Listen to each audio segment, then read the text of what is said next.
too many people that I respect that have come to me over the years and been like, man, you got to smile more. You got to have fun. You got to do. And I look back on some of those years, and they're right. They're 100% right. I let emotions get the best of me, and I need to enjoy this. Welcome to the FocalFlip podcast. Every week we take a deep dive into the mystery and stigma behind mental health and explore real-life stories of struggle and triumph. We aim to educate and encourage others as we bring together a diverse group of guests. From the streets to sanctuaries, classrooms to boardrooms, mental health does not discriminate, neither do we. Prepare to laugh, prepare to cry, prepare to be changed.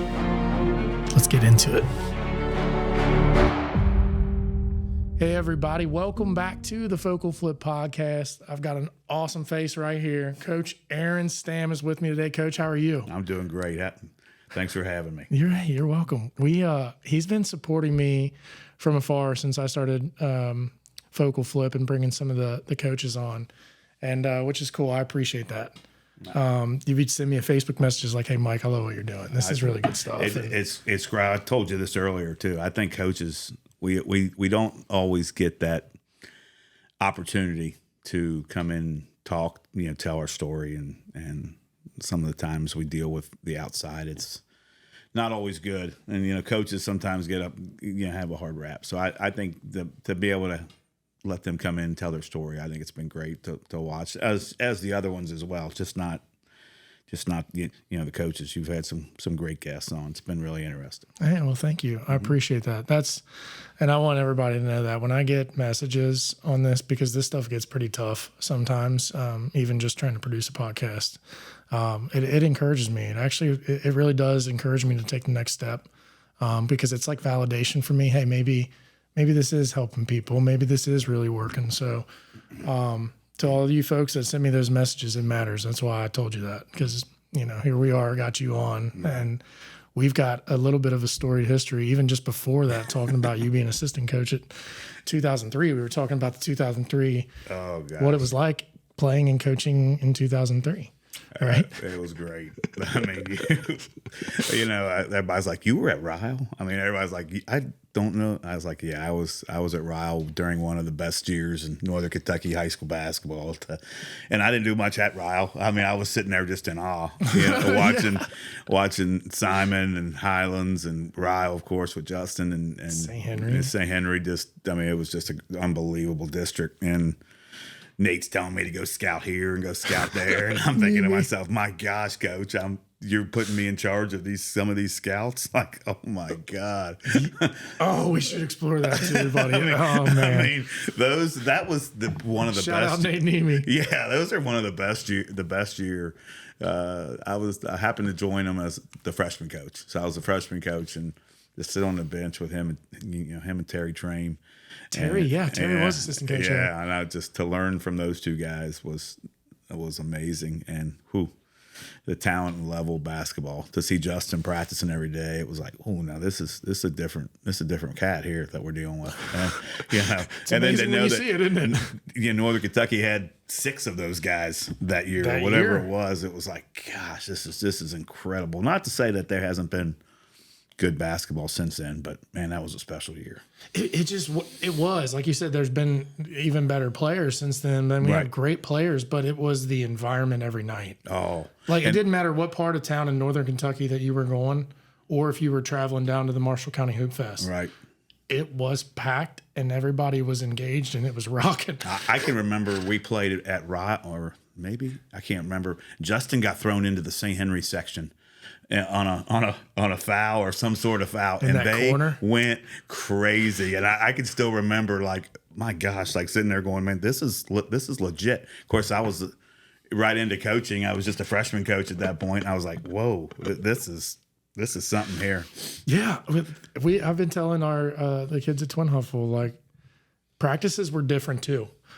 Yes. Depending on your coaching staff, like ours were very intense. I mean, we were a big school, a lot of really good athletes that were coming out. And when we were playing at practice, we were challenging each other for roster spots. Oh, yeah. And well, I think it meant a lot more back then. Like that roster spot, that jersey, that varsity spot, whatever, even if it's the 15th spot, it meant something. Oh, big time. I think that might be some of the issues now with kids is I don't know if that matters quite as much as it used to. Back in those days, it mattered. Yeah, that makes perfect sense because a lot of people wouldn't move schools or anything too. You wouldn't see a lot of people, families and stuff moving because of their job or any of that stuff. You were in there.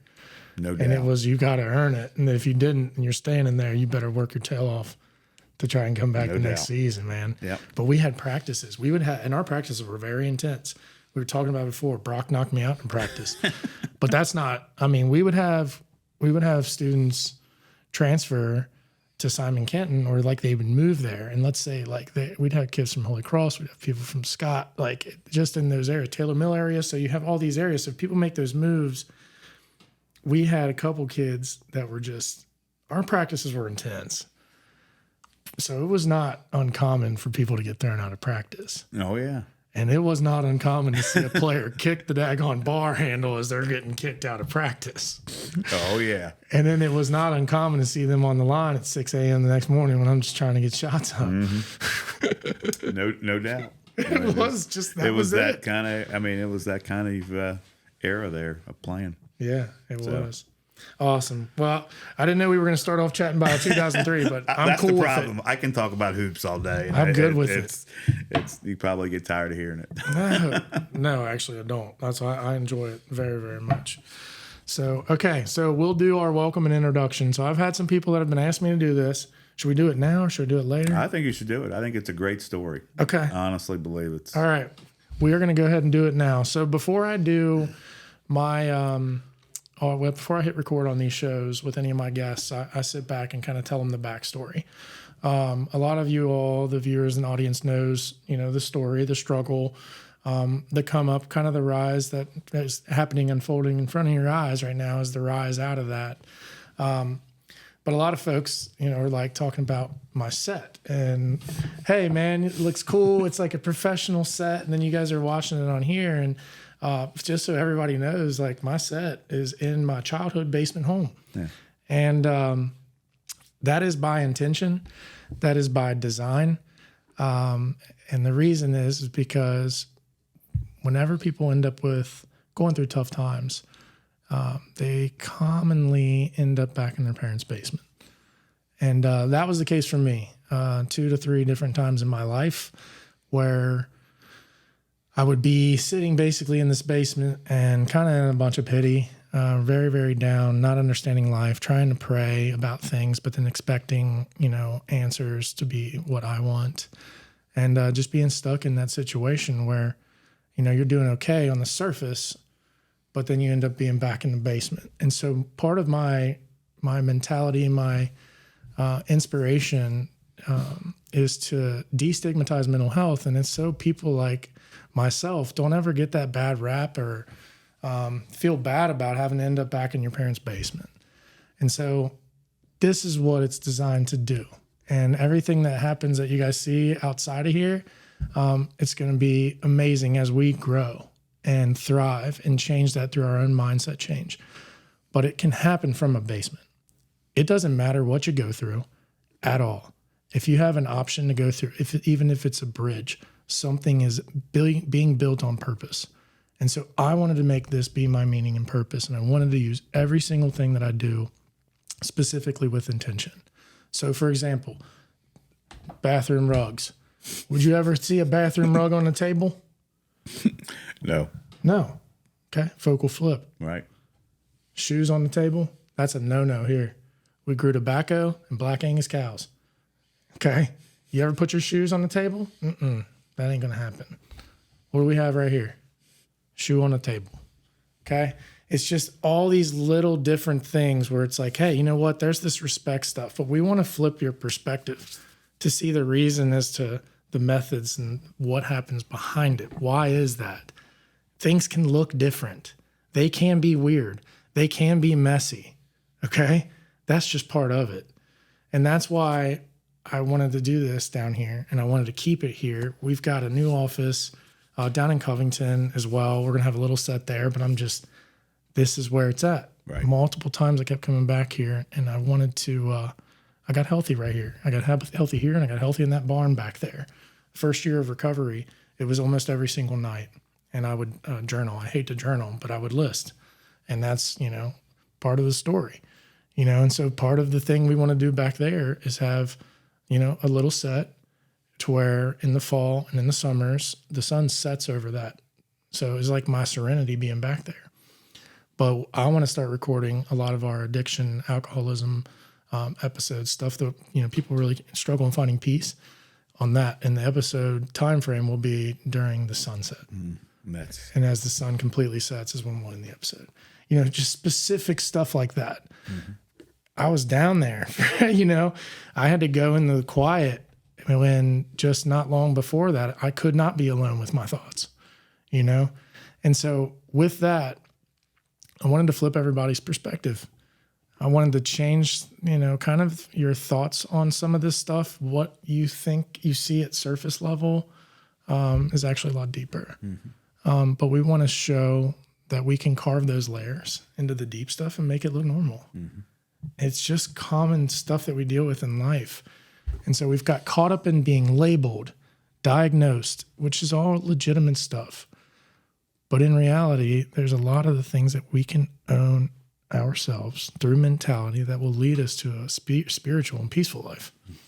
So there it is. That's the story. It's a great story. So that's why we do what we do down here, Coach. Well, you're so good for kids right now. They don't know how lucky they are to have somebody like you to I appreciate share stories like that. I mean, they don't know how lucky they are. There's no doubt. Oh, thank you. I appreciate that. Mm-hmm. It is. That's where we're at, guys. We're in the basement. Sometimes if you see a cobweb coming from up there, y'all better hit it up in the comments. Say, Mike, get them cobwebs.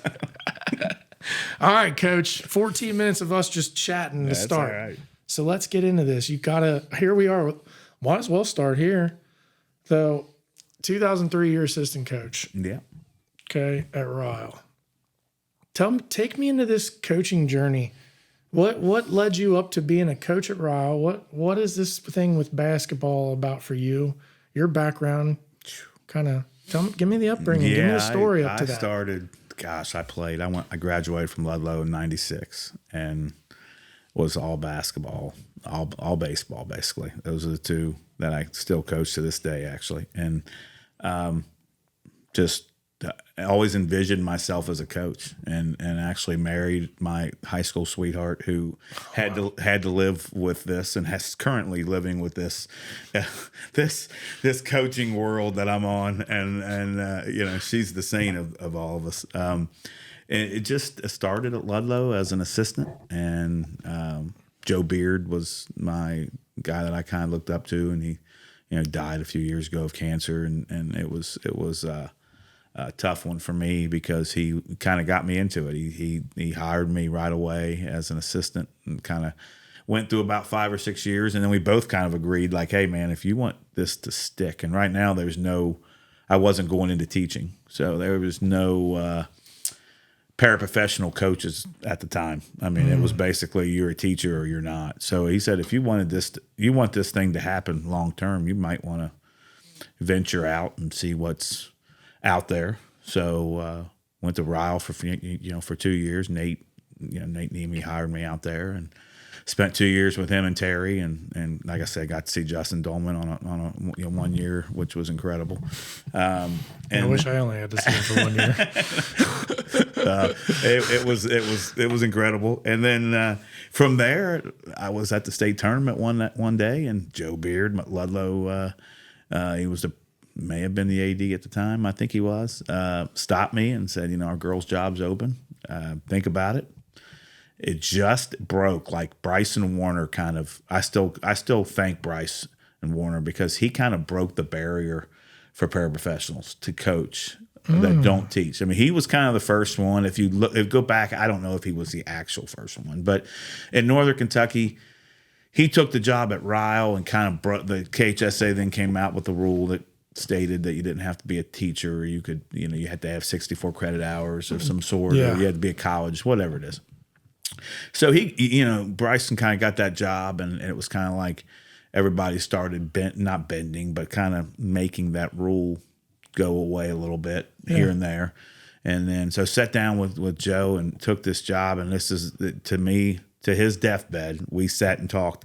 He said, "Now, if you take this girl's job, I know you want the boys. I know you want a boys job. You take this girl's job for me, and do me a favor, and I will make sure that you're either the next." He didn't say directly next boys coach, but he just said you'll have an opportunity to be a boys coach real soon. Okay. I didn't have anybody else to believe, so I said, "I'll believe you. Let's go with it. Let's take it." Well, 18 years later, I was still a girls coach.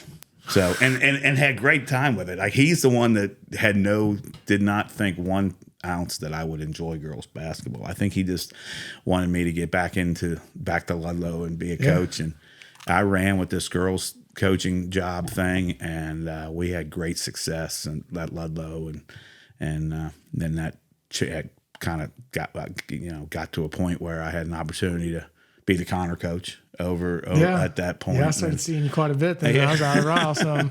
Yeah, so that was, those were 9. Oh my gosh, those were 9 incredible years. That was great to be, 1 and 2 in the state a couple of times, and of course Ryle was the other one. But it was fun basketball. And we closed gyms when we played that one year. Ryle's was crazy. We played Cooper in the district final and went to overtime. They beat us by 1, and they win the region, and we don't, because they had the draw set up for whoever won that game, basically. Yeah, and that draw was nice for them. It was the 3 juggernauts, man. Yeah, it was that. Yeah.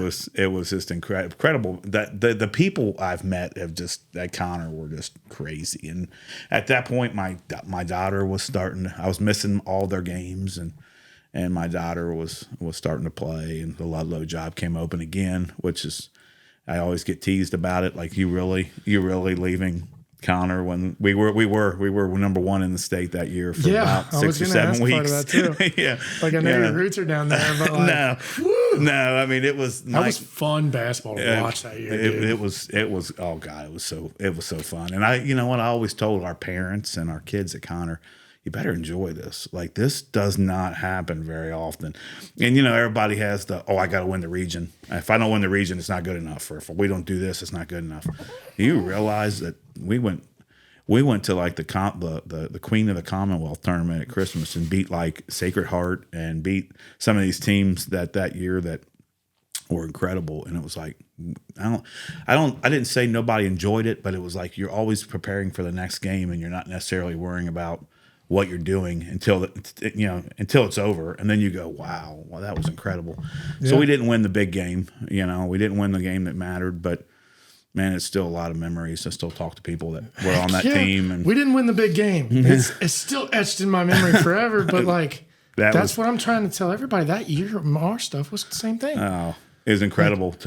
We could have won the region that year and lost in the districts. 100%. Lost in the districts to St. Henry. Dude, I was coaching at Ryle, and Maddie Shear, dude. Like, I didn't realize how good Maddie was, and I was helping out. I was helping out freshmen with Coach Erickson, and varsity to come in and practice, and then afterwards, like, you would just see them playing. What do they call it? King of the Hill or King of the, what is it called? Yeah, where it's 1v1, top of the key, you score, you stay. Right. Maddie was cooking. I was gonna say, did she ever get out? Oh, there were some really good ball players too. Like, even some players walking the halls that didn't come out to play for the team. Maddie would cook. She was special. Ryle has like, it was wild to watch her in 1v1s for his boys. Ryle, in a 15-year span, including probably currently, is always just had so many good girls basketball players. It is like, we would play them when I was at Connor, just thinking, oh my God, like every year they had Schwartz, they had Shear, then they had the older Schwartz, and they had Mallory, Lang, and this goes back a little ways. I'm trying to remember names, but they were really good then. It's now, kind of back coaching. They got the kid that's a freshman that is getting looks at. I mean, it's amazing. It's wild. Yeah, like the basketball is just. Yeah, those 9. I look back on those 9. Probably my favorite 9 years stretch there, where I was just like, we had some good Connor teams, never made it out because Ryle and because when I first got there, Nell was still at Boone. And was still killing people. So you only had hold on. You got the Connor in 2010. So yeah, Nell was still there. Nell was still okay. Nell was still there. We're talking about Nell Fuchs, y'all. Yeah, and she was smoking people still. So you had Ryle getting good. Cooper had just started, so maybe they weren't as good as obviously as they are now. But like they just got started with their program. Yeah, they're pretty good now. Yeah, and so you were like, yeah, but you go, well, it's only Ryle. No, because Boone was really good for those first 4 or 5 years. Nell had them still, and man, it was some great games. Yeah. I can remember, and she'll if she was listening or if she sees this, she'll be like, yeah, you're right. I can remember the first time we beat her. She let me know it too. I was like, yeah, that just kind of slowly walked off the court. Like, man, that's a legend right there that just told me to. We all write this down, like dude. I finally got somewhere. I was like, gosh, Nell finally acknowledged. Nah, Nell's been great. I probably am not sitting right here today if it wasn't for Nell Fuchs. No, that's awesome. That is awesome. Yeah, I know. I'm looking at this. You explained that background so well. I could have chimed in, interrupted so often because, rest in peace, Coach Beard. Yeah, that's for sure. His son Andy and I were friends. We were roommates in college, Mount St. Joe. Yeah. He reached out to me not too long ago too. So hopefully we'll reconnect here soon. Yeah, which would be really cool. Good boy. Yeah, he's a good dude. Good dude. I think he's in Independence area now. He could be. I might be. I'm not sure. Not 100% positive on that, but yeah, walking into the Connor, that's when I started to see you more often than not. Because not only was I coaching boys, but you didn't want to miss a girls' game. The girls' games were just awesome, intense. The gyms were packed. The talent was incredible, and it was a dogfight every night. No doubt, every night. I remember Belcher was head coach there for a bit, and then he's like, "We got to go to these girls' games." Like 100%. We would go to Hebron, wherever. We were staying in that little triangle of hitting some really good games. Even when Notre Dame and Kess would come to town and play, just like. You feel the intensity of the drama, and oh yeah, I love it. When I was there, we were playing each other twice in the district for like a round robin. Yeah, and I loved it. I was like, I tried to tell our AD at the time it was Jim Hicks and Tom Stellman, and those guys. I was like, you know what? I may be the outsider looking in here, but if I can get Ryle, Cooper, and Boone at my gym every year, let's do it. Like, instead of driving to Louisville and Lexington to play, let's play those teams twice. And now they've gone to just playing once, but I can remember it was great having, yeah, they were dog fights and sometimes they were butt kickings, but like you got those teams at your gym once, you knew those 3 crowds were going to be awesome. And the lower bowls at least filled, maybe even the upper bowls, depending on what what year it was. They were just great crowds, and you knew you were getting them every year. You were going to their place too, but you were getting them every year, and I thought that was great. And like I said, I think they had the two games all the way up till I left, and then now since then they've gone to one. Yeah, so. I think we both kind of left at the same time. Yeah, and then that's when you went back down to Ludlow. Yes. Okay, I got it. No wonder people were like, "What, are you crazy?" Well, you know what? That's what they don't realize the backstory of it too, though. She was a 7th grader, 8th grader, and I was missing all of her stuff. And that job came open, and her friends were all hanging out at my house, and they were all playing, and it was just the right. And I just didn't know how much longer I was going to coach. I hate that. I mean, I thought, you know what? Let's go down there.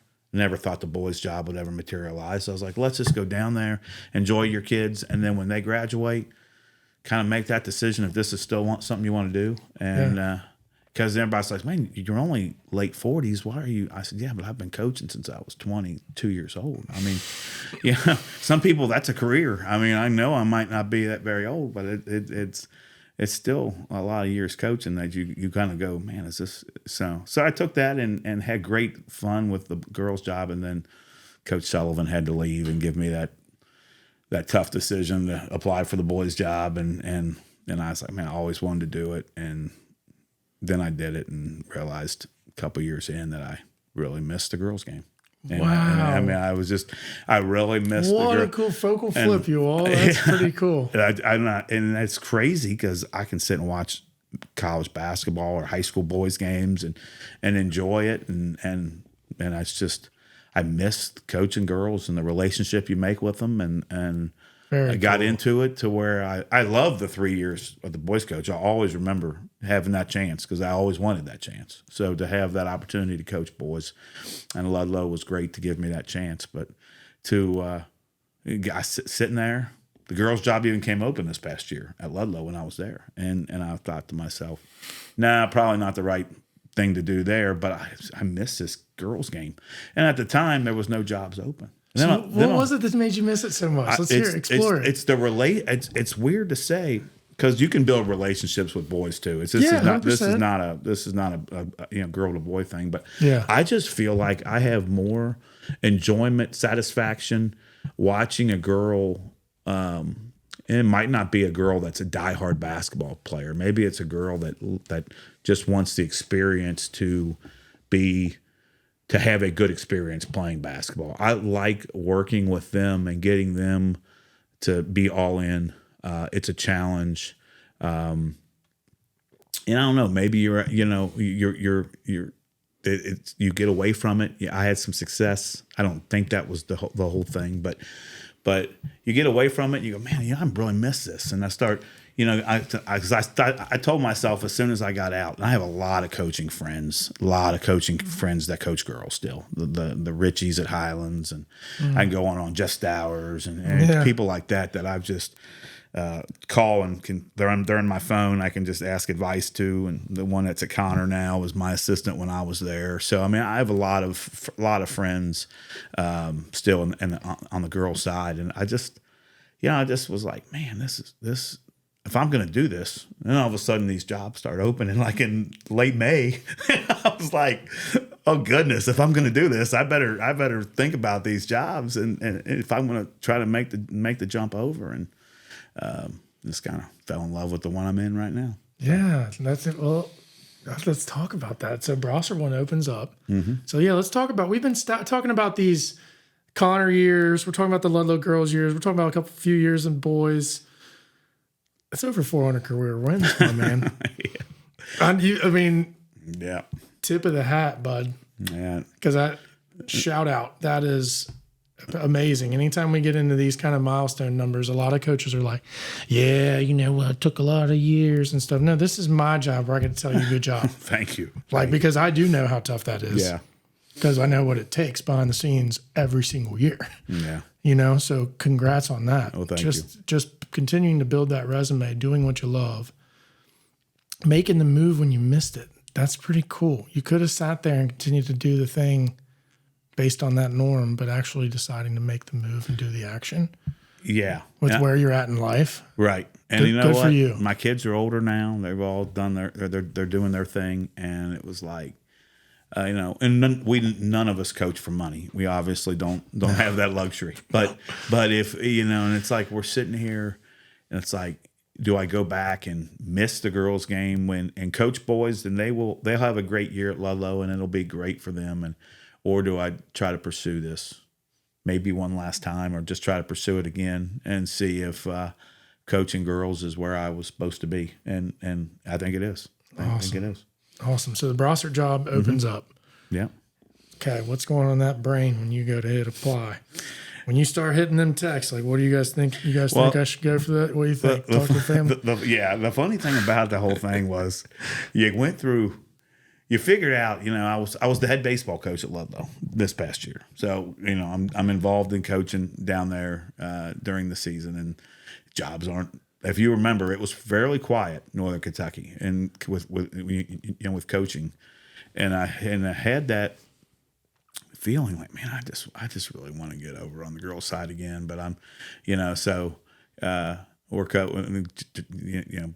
some jobs opened. I talked to some people, and Brossart came open, and it was just like, you know what, this is away from anything I'm ever used to. I'm a ninth region guy to one of those guys that used to sit in the front row at the ninth region tournament when it was at 3 or 4 high schools. I used to sneak in with my dad and we not sneak in, but he had the lifetime coach's pass, and we would go to all the regional tournaments, hang out in the hospitality rooms, and just I couldn't wait to go to the regional tournament. And I'm a ninth region guy through and through. And when this came open, I was like, this is going to be different. But Brossart's so much.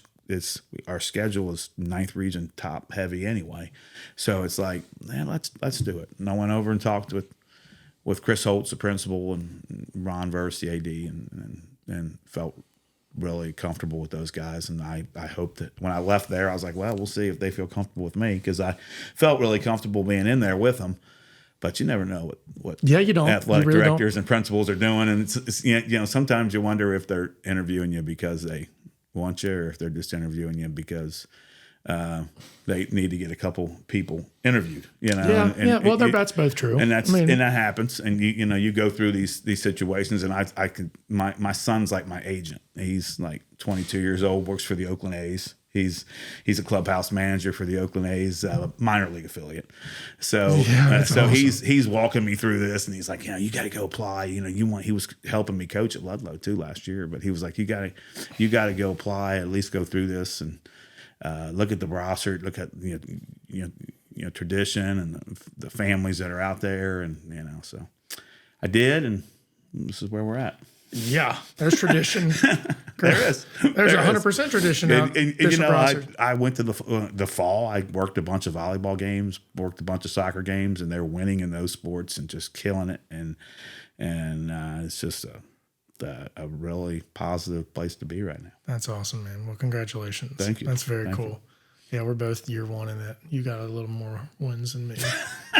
Well, that just means you've coached a long time and you have really good players. And Jimmy's and Joe's do matter. They do matter. You can win 400. You can be a wizard coach, but man, you better have good players. And I've been blessed at like, what is it, 3 places? 3 places where I've had great athletic directors, great principals, and great kids. And when you have, maybe I'll switch that around and say great kids first, great families, athletic directors and principals have been wonderful. And it's awesome. Made it. Because I've also been around people that it backfires on them, and it's you're in and out, but at various places, and I've been fortunate to work for great people and work under some great people. So, well, it helps when you're a good human being, bud. Like, I'm just going to be honest. I mean, because you'll see people bounce around and stuff, but a lot of times you just dig into their character and you'll see. Right. It's about what you do that's bigger than the game too. You can get the wins and try to put a team together, but it's what you're doing, developing these young ladies and young men, everybody you touch clearly, with basketball and baseball. Right. What is your career? What do you do? What do you do for a living? I am a book operations manager at Thomas More. Run the bookstore, run the book program, or I should say I oversee the book program. At Thomas More, so anything to do with digital books, the real books, whatever whatever student wants. So I actually run the store during the day, but more so my daughter goes there, so I get to see her just about every day. That's cool. So it's one of those things. I was in sporting goods for 25 years. So we're tell them about Maynard. Eggleston Maynard. Tell us the Eggleston Maynard story. Yeah. Awesome people down there. The husband and wife have owned it for years. Vance Wiegand and Connie Wiegand have owned it for years, and they even hired me back. I even went there for a good stretch. Then I left and went to USA Today when they were actually making papers, and was a district sales manager there, coaching as well in all these different places, and then. Very similar situation that you were saying off air. I woke up one day and thought I had a great job, and they consolidated and basically went into the USA Today, went to the Cincinnati Enquirer, and they let a bunch of people go, and I was one of them. And then Vance and Connie welcomed me back and did another big stint there, probably 10 years, 12 years there. And so overall, I probably spent 20 years with him and with those guys, and great people at Eggleston Maynard, local, shout out local vendor. I hear nothing but great things. They keep popping up into a lot of business conversations I've been having too. I also got to see Allison's episode on Make Your Move. So. Yeah, and that's her. That she's kind of. It seems to me like she may be getting more involved in that business. Yeah, very as cool. they go, which is normal. So, yeah, great place. So I worked there, and then Thomas More came open. I did some part-time security work there just to make some extra money, and then the bookstore job came open. It was a chance to be. I didn't have a clue about books, but it was a chance to work with apparel. I went. I like books. Wasn't. I was like, so I like to read them. I just didn't know anything about them. Yeah. So I dipped into that job, and now I'm 7 years in. It'll be 7 years in January. And wow. I've been there for a long time, and like I said, I live off Turkey Foot Road, so it makes the drive pretty easy. Dude, now my daughter goes. We are getting older, aren't we? Yeah, it is. I always think about things like that. Consider that stuff. Yeah, never used to. Now it's like 7 minutes away, I'll take it. And then my daughter's there now as a sophomore. She wants to be a teacher, so I get to see her more now. So. It's sometimes happiness is over. You can make all the money in the world and be the most unhappy person. The way I look at it is, God, it's true. Happiness is much more important than anything like that. So. Gosh, I'm right there with you, brother. The same exact way. Yep. I am incredibly busy right now, and then that little Twin Awful job opened up. You got to take it. You're too good for kids not to be kids. Well, I appreciate that. Yeah, thank you. I'm having a blast already. I'm only 5 practices in. I'm having a ball. I was going to say, there's a job at Brossart if you want to make the drive. I appreciate it. But no, now, like, Twin Awful was literally on the way to the office on Howard Litzler. All right. And so all that stuff was in consideration when I was thinking about it, because it's a straight shot for me now, and I can be at the gym in no time. Right. I don't know if it's ever going to leave me, Coach. It won't. Because I've had stretches where it's like, you know what? And my wife will even sit there and go, "You're not quitting. Why are you talking like that? You just like when you're in January, late January, and it's snowing, and you're like having to go out in it to go to practice or go to a game, or you're on a 2 or 3 game losing streak, and you're like dog days. Yeah, baby. like are you like, do you like, this is hard? You got people yelling and griping, and you go, man, like, we're all human, like, this is hard. I feel bad for coaches that don't necessarily, and I need to get, like, I've told myself when I did this, I got to get back to smiling more and enjoying it, because people will always come up to me and say, you're unhappy, aren't you? You're unhappy. And it's like, yeah, I guess I look like that.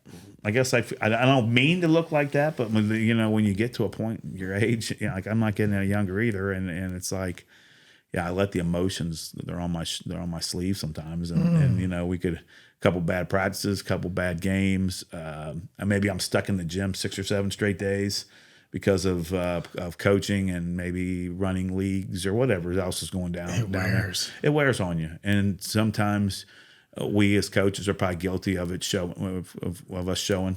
I think I'm probably guilty of it. It shows on my face sometimes. So that's one thing I thought when I made this move, I have to stop with that. I have to get back to enjoying why I'm doing this.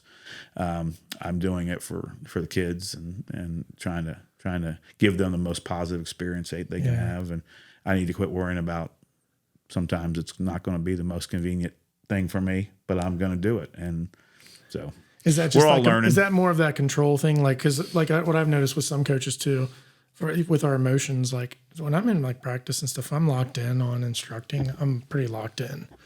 And then I do wear my emotions on my sleeve. But is that, so for you, is it because you want it to be done so well or done right? Yeah, I think that's exactly right. I mean? I think that is, and like sometimes I have to back up and go, God, Aaron, these girls, especially girls now, like they're not like you. They're not built like you. Like they're not going home and watching Kansas and North Carolina on a Friday night at 7:30 when everybody else is out doing their kids thing. Yeah. Like they're not like that's the nerd in me. I'm doing that. And then if there's a West Coast game, I'm watching that afterwards.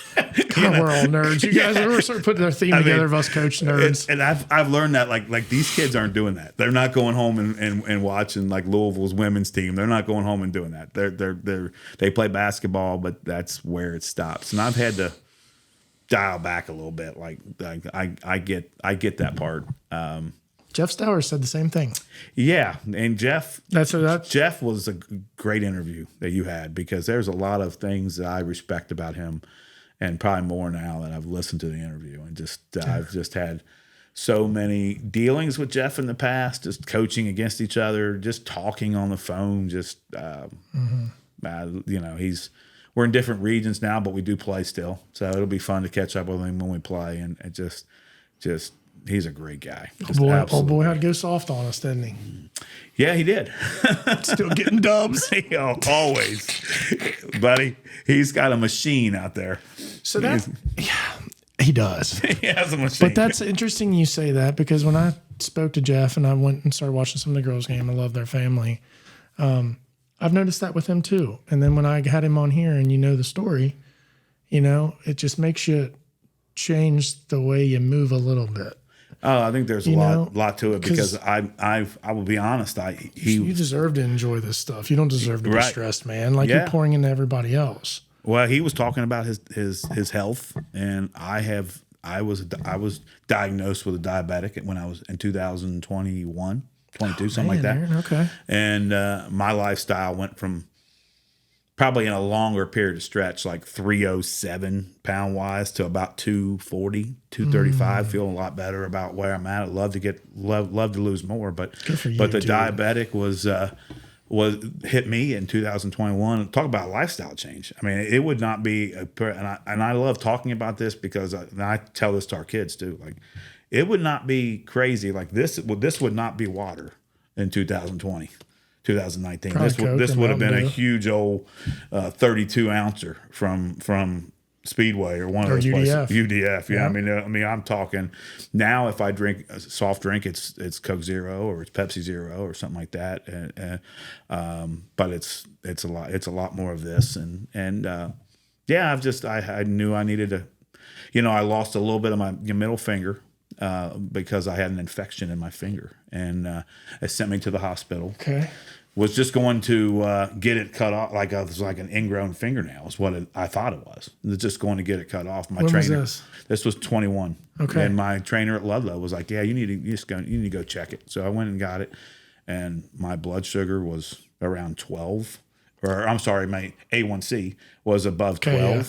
Now it's a 5.7 or 5.8, but I mean, it was at 12. So I went right to the hospital in 21 and ended up getting my little bit of my fingertip cut off. Can I see it? Yep. Wow. My uncle had very similar too. Little bit of that, very small price to pay for what I knew I needed to change. My surgeon was awesome. That gave me chills. my surgeon was awesome. He was great. Had a great experience with that. And he just you go to the doctor a few more times a year than I used to. But again, I was one of those that said I didn't want to go to the doctor, and I didn't want to. I'm one of those poster boards. I'm one of those poster childs. If anybody would want to say you want to go talk to people that like refuse to go to the doctor, I probably was that person for about 20 years of my life, and all it takes is something like this to happen, and then all of a sudden it's like the kids will see me drinking like Powerade Zero, and they'll be like, "Ooh," and I'll be like, "Well, back in the day, this wasn't zero," or I was drinking more sugar than. I mean, I was talking. It's crazy, but like during the basketball season, double-digit soft drinks a day. I mean, not even close. Because then people don't realize, you go to lunch. Well, there's probably 2 or 3 right there. Yeah, 2 or 3 cups. They always fill you up, and then at dinner after a game, you're drinking 2 or 3, maybe. So. I'm talking 15. I'm talking 12 to 15 soft drinks a day, and that was not healthy. And you're coaching, and you got everything going for you. You're in your 30s. You're not worrying about that kind of stuff. No, I'm not worrying about diabetes and all this stuff. And then boom, it hits you right in the face, and you go, wow.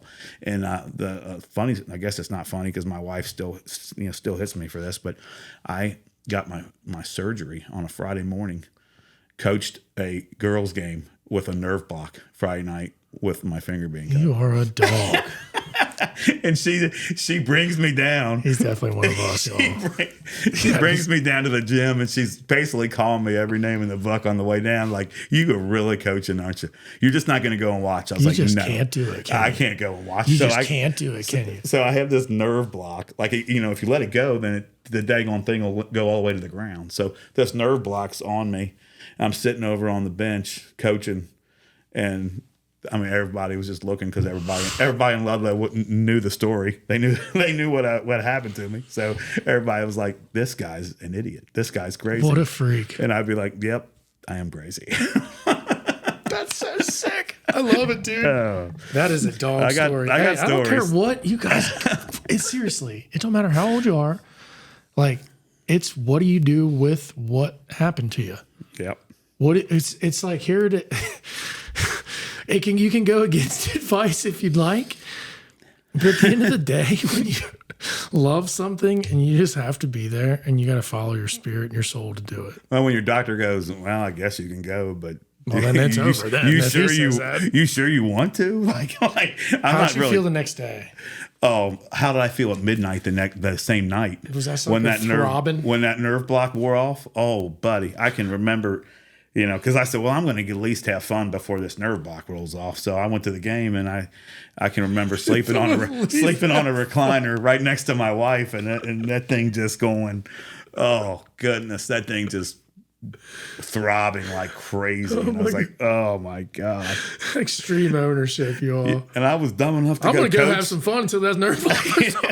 Like 3 hours ago, I was having fun, but now this thing is throbbing. Oh, wow. First time we took the bandages off, it was a little bit, in all seriousness, it was a little emotional, I guess is the word. I mean, it seems weird that you're worrying about your finger, but like when you don't think about it being gone, because then you had phantom pain. I had phantom pain for about 6 months. Now we could do a whole episode on that. Yeah, I mean, you had some of that, and you first time I looked at it, I was like, ooh, now this is real. This is real, and everything. That the whole. I think it's the shock of it. Yeah, it's the whole medical thing now is real. Like my diabetes is real. Everything's real because I look at my finger and go, yeah, it's gone. It's gone, and it's not ever coming back. And you've gotten lucky because they say legs can go, feet can go, diabetes can really do a lot of that. Yeah, my mom's side of the family was very heavy with diabetes. So they basically said, you've lost your finger. You still have plenty to live, and you just have to change your lifestyle a little bit. And Good for you. That's what we've done. Good for you. Well, I'm proud of you. I did not know that part of the story. That's incredible, because it's I don't mind sharing because a lot of people will. And Jeff, I was kind of respected Jeff a little bit when he was on your show, and thought, you know what, people need to hear some of that stuff because there are people probably in their mid-30s that are coaching the same way we were and loving life, and it catches up with you. Sometimes you just don't think you're just indestructible, like you're gonna coach forever. You don't realize you're slowly kind of killing yourself. Yes, you really there's don't. A lot to that because you still wake up and feel somewhat okay each day. Right. You still have a purpose and a meaning. Right. But there's just other things that are slowly killing you. It was the same thing happened for me, Aaron. It really was. Gosh, I could talk about this stuff all day long because it was a big reality check for me. And then afterwards, I just looked at it as being too big of a mountain for me to accomplish. Right.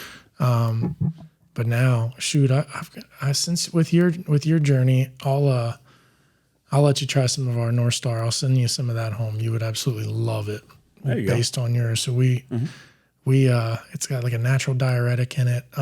Jeff's got me convinced onto it too, but it's sugar free. Oh, really? Yeah. So we started it because I'd had multiple people on my shows, and we would kind of dive into stuff about cancer, and then you get into sugar and all that stuff. And now cancer really thrives in sugary environments. And so we came up, we have a yerba mate tea. I'm not sure if you ever heard of it, but it's so good for your body.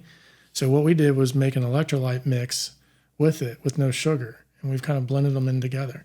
So Wow. I was the same way. I was that guy. You So like, Yeah. if we want to talk about coaching in your 30s, we could do a whole episode on coaching in your 30s because that's it. Like we're going home every night drinking like, even if it's Diet Coke, or aspartame or whatever, we'd be pounding 10 Diet Cokes or whatever. And that some of us is drinking alcohol. And next thing you know, we hit 40. Right. And you're like, whew, Yep. I don't feel well. I'm tired more often. Now I've got to take a medicine for this. And it kind of shocks you into reality, Yeah. and then it's what do you do with that? So Right. clearly you're on that cool journey. Trying to. I mean, Yeah. Yeah. I can't even drink regular water. I can't drink water straight. Can't drink water straight. Well, there's sometimes I need something besides water. But So I'll put our yerba in there now. But I was Mio too. Like I have to flavor it just to get my more. I would not drink water. Coke, Mountain Dew, all day. And then my brain says, let's go to Diet Mountain Dew. 12 of those would be good. well, they always say like 1 or 2 is not bad. 12 is What do they say? They taste so good. Oh, it's diet. I mean, That come little on. burn in my throat here. Yeah. Like, come on, keep them It's coming. diet. You should be able to drink it. Yeah. You gotta watch how many. Yeah, that's kind of what I am. I enjoy my drinks and stuff. I enjoy my stuff here and there. I really do. I don't eat perfect, but I've just learned to now pay attention to what goes in my body, and then understand that my actions will result into something. So, so we try to be as positive as we can with getting cleaner and healthier for sure. So I think that's amazing. And you got to share more with this journey with me, though, because that's how long has it been now? 2021. 2021. Yeah. Wow. And you were 307. 307 when I didn't even know that until I looked at my chart one time and I was like, whoa, I started this journey at 307. I didn't even that wasn't something I put on the wall and said I have a goal now. It happened to be looking at my chart one day and I was like, oh my gosh, 307 is where this journey started. And I'm not actively like taking medicine to lose weight or on some crazy program. I probably should. But I've lost probably 70 pounds over that span. Just doing Diet, nutrition first. Diet, nutrition mainly. Oh, well, and just in between meals. I think everybody's used to taking one or taking 2 or a candy bar here or this, and I always joke around. I said, if the blood sugar ever gets low, I'll have a candy bar. And it's never gotten low before, but if it does, I'll definitely eat one. So Wow. Man, I appreciate you sharing that story. yeah, no problem. That's exactly the stuff that I want to talk about. So that was unique what you said. That it was a small price to pay. Yeah. And then here we are losing a limb. I mean, I know it's just a small piece of your finger, but my uncle was that way too. I have a couple clients that have lost some limbs, family members on my mom's side. Same way. Diabetes is continuing to pop back up into these stories and these podcasts. Yeah. Jeff, now you. And so it's, I appreciate you sharing that part of the story because sugar, man, golly, it just continues to pop up. Like the sugar, insulin, diabetes, type 1, type 2, like all that. So Right. it's probably God telling us, hey, we need to focus on this for a little while. I'm sure longer. it is. I'm sure it was telling me you need to get off the soft drinks and the candy and all that stuff that isn't good. Oh, it's amazing. So let's get into a couple more things here because this has been such a cool, casual conversation. You are very easy to talk to, man. Oh, thanks. You really are. I feel like I don't even have to move through an outline or anything. Like everybody's great when they're on here, but this has just been a very, very cool conversation. You're incredibly easy to talk to. Come on out. I want to come see your practice though. Oh, well, like I said, the poor girls sometimes look at me weird. Like, is this cat real? Like, because they don't, it's still like, I kind of like fast paced, like, let's go. And some of them kind of go, what is this guy doing? And like, I'm like clapping in their face and like trying to get some enthusiasm going. And they're all kind of like, it's Wednesday. Like this is the middle of the week. Like are we, and we but they're learning me. And I, like I said, the kids at Brossart have been awesome. We got 28 in the program with, counting the kids that play freshmen. So that's cool. Is Franzen coaching the boys? Who's Ben's their coach? Ben's the boys coach. Ben's the boys coach. He's That's been great. Cool. Tell him I said hello. Yeah, I will. He's been great to deal with, and it's I guess a good little. Well, it's a good little area out there. So. Community. Yeah. Is what it is. I mean, is. that's just what it is. It's community. It's something to enjoy being a part of. That's for sure. Yeah. All right. Well, I don't have to ask you what probably the most difficult personal life challenge has been in the last 4 years or so. Yeah, that was it. Yeah, that was it. That was it. Yeah, that would do just it. The whole lifestyle change. The medical part of it, you know what you got to do, but the lifestyle change, it was the hardest part. Like I'm not. It's weird, isn't it? I'm not invincible anymore. Like this is. You look around, you got people that you've born and raised, or people that you grew up with, or ill, and they're in either maybe they've even died over the last few, times, and because they've been sick, and I think that's the biggest thing. And I'm like, I'm 48, and like, or going to be 48. I don't know. My wife and I always joke about my age. I think I've missed a year somewhere. Just stay in there. Yeah, somewhere around there. Ish. But she's like, but I like people that you went to school with and stuff, and they're dying. And I don't want to get off too crazy, but when I was 14, I had a sister that died in a car wreck, and in Ludlow. She was valedictorian of her class, and I would have been probably, I was an 8th grader, so that probably makes me 13, somewhere around there. Wow. 13 or 14.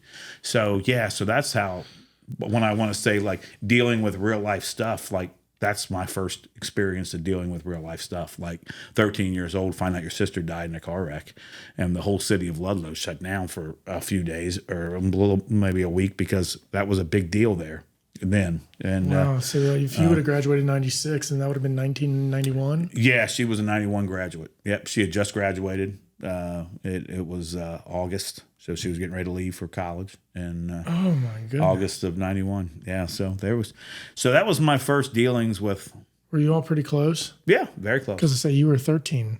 13 or 14, something like that. Yeah, I'm pretty sure I was 7th or 8th grade. Shoo, buddy. But that's some real life stuff, and I'll be honest with you that the coaching has, like, some of the stuff I've dealt with, like, I really feel like I don't mind going into somebody's house and helping a kid out. At Ludlow, I always joked about being at Ludlow and being at Connor, now being at Brossart. Like, what are you doing for these kids on and off the court? It's easy to be on, but my experience is losing a sibling, growing up in Ludlow.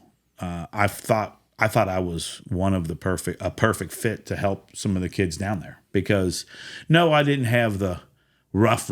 I mean, my mom and dad did great for me, and they made me and my sister had great house, great living arrangements and things like that. But I still knew how some of those kids feel.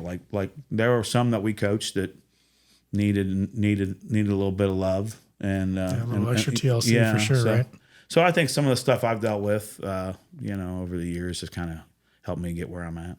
That's amazing. Yeah, that's amazing. What a great story. All right, I'm going to end on a couple of things. Who's on your Mount Rushmore of coaches? Is that high school girls, or how would you like me to? Who were the 4 most influential coaches in your life? There you go. Well, Joe Beard would be one. Okay, so Joe Beard's on Mount Rushmore. From a girl standpoint, that helped me get where I am. I'm going to say that Nell Fuchs would be one too, because Nell wrote letters for me for the Connor job, wrote letters for me at Ludlow. I'm sure she would have helped at Brossart if I asked her, but like, she was very, and I can remember her and Dean inviting me into their home mainly because they were beating the hell out of us. Sympathy invite? Yeah, I was getting a sympathy invite, but she helped me. I hope there she's laughing. She'll see this. She'll be like, I don't know if I got any invites after we won. I can't remember. I'm just kidding. She ain't giving them invites I'm after just that. kidding. Those two have helped me, and I guarantee if I called them right now and said, hey, I need you to come to a practice, they would be the first two to show up. Dean's a trip too. I met him at the pools, and he was taking care of pools in my community. He's a great guy. Well, I'll go with like Nate. Nate gave me an opportunity to do something different at Ryle, and those are everybody that's been influential in me, that have helped me. Jim Hicks, Tom Stellman, at Connor, and then even the athletic director at Ludlow right now is Jody Schmidt, who's a Hall of Fame volleyball coach. And she was cool. Been awesome to work with, and I'm sure I'll have just started at Brossart, but the people over there are great. And, I'm sure those guys. So the Mount Rushmore was a little bit longer of a list. Okay, no, it's all right. Now I'm going to ask you this one. Yep. Who are some of the ones that you watch from afar that haven't necessarily touched you personally here? Well, a lot of it came from your podcast. I really love. I'm a big Coach K guy. Yeah. He handwrites letters back to people and stuff. Like, I don't know. I tell you what, the one guy, and I'm not a homer by no means, but the one guy that I really respect from afar, what he's doing right now is Mark Pope, and what he's about, and just the realness of him, and you know the when we went and watched a practice, and the lady, it was funny thing about it, this was last year, so I was taking my son down, we were going to watch, and the lady special assistant of his came back with, yeah, you can come in, but here are some questions he wants you to know, or be ready to answer them. And that's the first time I've been to a college practice where a college coach may come up to you and ask you questions. Now, he never did because he had Jasper Johnson on campus at the time. He's not bad. I don't believe Hayden and I were all that important once Jasper was there. But it was just like he would have taken time to come up and sit with you and want to know about your program, wanted to know how his practice could be better. I mean, this is a Division I basketball coach at the University of Kentucky, and he cares what a small school, high school coach thinks about his practice. I mean, to me, guys like that, the local guys, character. I really got along with Chris Mack really well. I really like Sean Miller, and those guys ran great practices, invited you over, and spent some time and cared for you a little bit.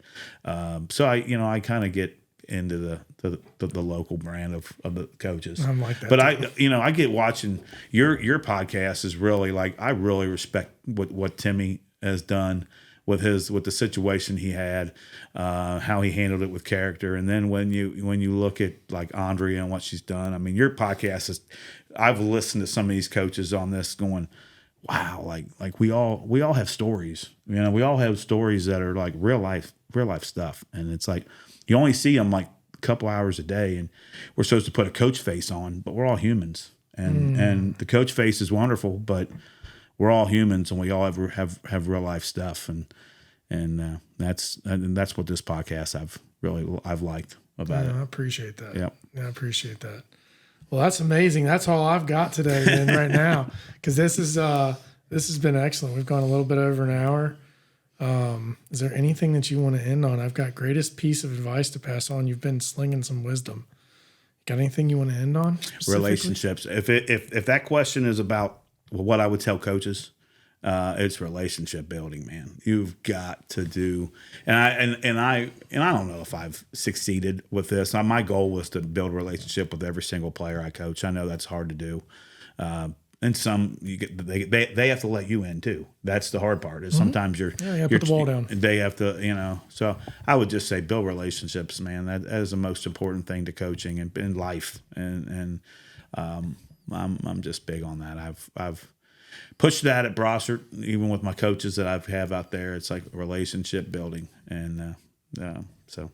Yeah, I reciprocate that. It is the number one thing that I talk about, even with our businesses and all that stuff. Relationships. Yeah. And have fun. Yeah, have fun with this, because I'll be honest, there are too many people that I respect that have come to me over the years and been like, man, you got to smile more. You got to have fun. You got to do.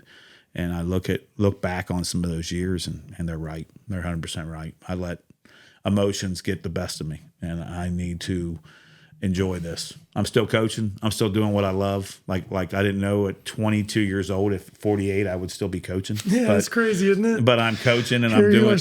That's what I'm like. What are you doing? Like, what are you hating life for? Like, get out of it if you're hating it that bad. Is the way I treat Tom. You're loving this, so put a smile on your face, and if a parent or a kid wants to yell and scream at you, just put a smile on your face and enjoy this thing. This is what this is supposed to be about. Flipping that perspective, baby. That's what and I've learned that. I have to learn it, because in order to keep going, keep coaching, I don't need to have that. It's not fair to the kids. Man. Listen to you. Wow, this is awesome. This is all great stuff, Coach. It really is. It's been an honor to have you on. Man, it's great. I've like I said, I've been a big fan of watching your stuff, and I thought, man, this would be when you asked, I was like, heck yeah, let's do it. I know. I'm like, let's go. I had to have you on. I'm like, this is going to be too much fun. It's great. Let's do it. Awesome. Well, all of you guys, hit that like, hit the subscribe. I'm still too old to be doing this stuff at the end of these episodes, but that's what I need. I need likes and subscribes. I'm just trying to impress some people. Just kidding, you guys. Just hit like, hit subscribe. Guys, come out, check out Bishop Brossart ladies basketball team this year. I'm going to pop out. Probably surprise him with something funny to make him smile, so we know. Oh, I'll smile. I'm going to troll him. I'm going to troll him a couple different ways throughout the year now to spark the smile. So, very good stuff. Thanks for helping all of our audience and viewers today as we talk about deep stuff. Great. Thank you. All right, brother. All right. We're out. Thanks, buddy. So guys, you should like and subscribe and hit that Okay, I can't get it. okay. I'm not used to this. Hey guys, subscribe to my dad's video and just like the bell. Hit that like and subscribe button. Hit that bell. And stay tuned. Love y'all. 100%. Love y'all. We're out. I love that.